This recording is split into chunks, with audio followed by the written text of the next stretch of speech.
Candlewick on Brilliance Audio presents the unabridged recording of Zora and Me by Victoria Bond and T.R. Simon, performed by Channie Waits.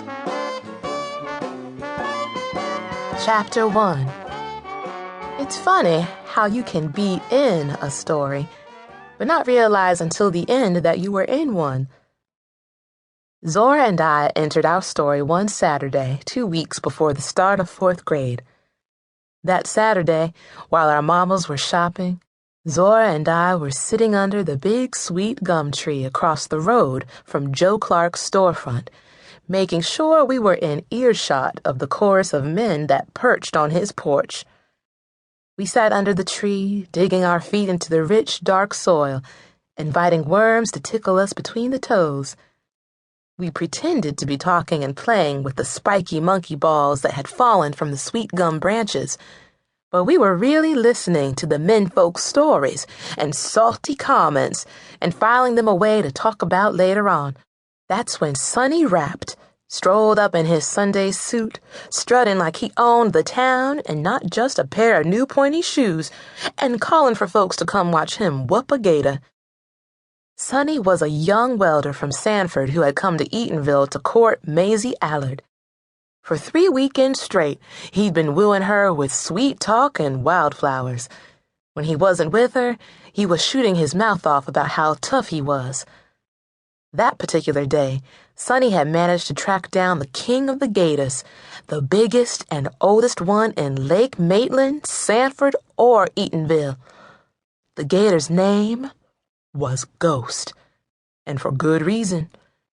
1 minute, he was sunning on a mud bank or floating in the pond, his back exposed like a 20-foot-long banquet of rocks. The next minute, he'd have disappeared, and the pond would be as still as a wall. Anyway, Sonny got a couple dozen men to walk the short distance to Lake Hungerford to watch him wrestle the gator. Zora's father, her eldest brother Bob, and Joe Clark were among them. Nobody was thinking about the two of us, but we still had sense enough to lag behind and make ourselves invisible. Everyone stood a good ways back from the lake, close enough to see, but far enough to have time to scoot up a tree if Sonny lost control.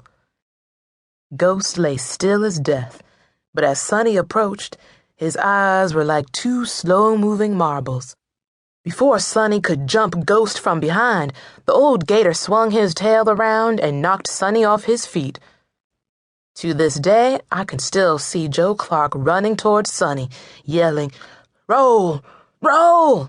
If Sonny could tumble out of the reach of Ghost's jaws, he might have a chance. But Sonny was too stunned to get his mind around Ghost's cunning. He gaped, wide-eyed and mute, as the gator clamped down on his arm and dragged him into the water. People began to scream. I think I remember screaming myself. One thing I remember for sure is Zora, just standing and watching without a sound, tears streaming down her face.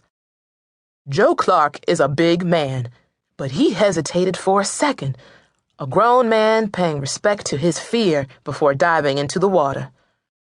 2 other brave men, Mr. Hurston and Bertram Edges, the blacksmith, dove in a moment later. It took the 3 of them to drag Sonny back on dry ground. I'll never know how. They were bruised like prize fighters, but they were better off than Sonny, whose arm had been mangled past all recognition. Back in our homes, we chewed on silence and thought about Dr. Pritchard, awake all night trying to patch up Sonny and make him right.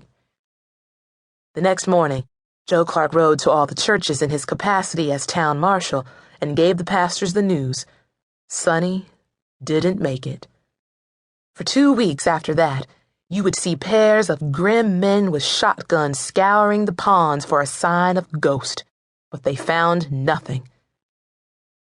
In the days that followed, Zora's father said it wasn't fitting to talk about what had happened to Sonny in front of women and children. Even Joe Clark,